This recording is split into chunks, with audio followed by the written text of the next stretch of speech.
Senator, what most people here at home want to know is when will Congress agree on something that puts actual relief dollars into our struggling local economies? The blaze sending black smoke billowing into the skyline above Evansville. You can see that on the left of your screen. On the right, two different images of that blaze from the scene where our crews have learned that there is the potential for a possible explosion. It's something that multiple fire departments are tackling right now.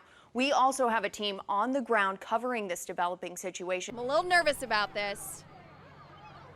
Oh, Brian, I don't even have to throw the third ball. I already showed you up. Seeing that surge escalate.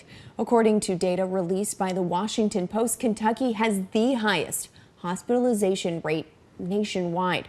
Over the weekend, Representative Marjorie Taylor Greene filed for impeachment against President Biden because of his handling of the exit. Would you support that? No. Why not? Absolutely, and I can attest to the great staff. I got a little lightheaded donating, and the staff was fantastic. They got me up and running for this live shot. But it's also the other businesses around there that are being affected right now. You saw the entire street there blocked off. St. Joe's actually blocked from Allen Lane to Mill Road. A buzz cut. Oh my gosh, it is hilarious here at 44. They keep getting worse. No, they're getting better. Well, a downpour of rain turning to snow, flipping that calendar back to winter. If you hear the word tractor, your mind probably imagines something like this. But in reality, they're using massive combines like this and apps to make them efficient. The reason we are is because there are hundreds of fantastic 4-H projects made by talented 4-Hers. We've got the Wall of Champions behind me. What a talented and inspiring young girl. We look forward to seeing D-Team out in the community. The community college and their counseling services bringing people together to focus on connecting, sharing, and healing. I think my parents would agree with the not having a lot of hobbies, because I had so many hobbies.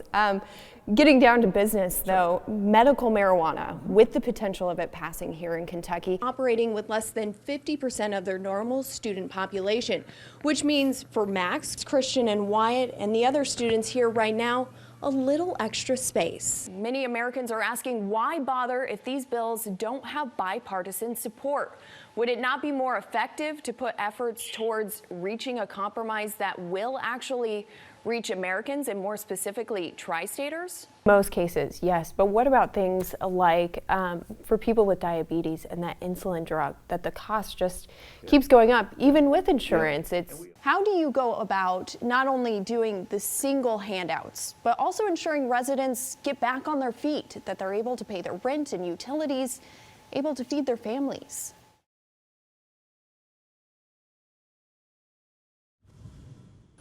Life outside the city limits, sprawling views of fields full of thriving crops where everyone offers a friendly wave. Country living is known for its slower pace, but Hoosier farmers say their internet connection? It's easier for me to drive 10 miles up the road and go use the internet than it is to actually use it on our own farm, which is, it's insane. Leaving the operation at a standstill. It takes a 20-minute project and turns it into an all-day project. And while the way of life is rooted in years of tradition, technology has crept into every aspect of producing crops. It's not just dragging a tractor out to the field anymore. If you hear the word tractor, your mind probably imagines something like this. But in reality, they're using massive combines like this and apps to make them efficient. The stuff we have actually runs off iPads and things like that. It's hard to plant without an iPad now. But it means with a few clicks. Probes in the ground to actually show us where moisture is, to the point of evaporation per day, how deep the roots are on the plants so we know whether they're getting enough water in or not. Slow internet speeds or even the lack of connection altogether has been a long-standing issue in rural communities. Lieutenant Governor Suzanne Crouch says the pandemic simply highlighted a problem they've been working on since 2018. In years to come, we're going to have to produce more with the same amount that we have today, and that means we've got to utilize technology more, and having that internet access is absolutely key. Instead of taking off to D.C., honor flight of Southern Indiana volunteers are stopping by for a friendly visit to homes of veterans across the tri-state. Hi, how you doing? Good to see you. Good to see you too. Reminding our American heroes, because the Korean War was pretty active at that time, but I lucked out and got sent to Germany. who oftentimes don't realize just what they did when they answered the call. Thank you. It's not very much, but we didn't want you to think we've forgotten about you No? and all of your service to our country. That each and every one of them matter, despite our distance this November. Happy Veterans Day. And across town, Army veteran Fred Austin greets Sue Bengert, not just as an honor flight volunteer, Only got 2 hands. but as an old friend, And you didn't offer. sharing a few jokes and several memories. It's just something that happens once in a lifetime.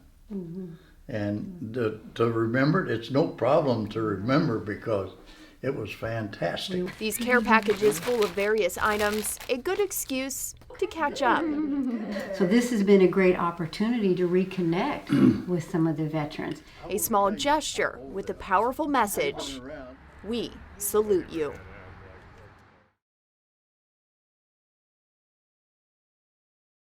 But of course, Brian, you know, the cattle show, still my favorite. I caught up with it earlier this morning. Just as the sun is coming up,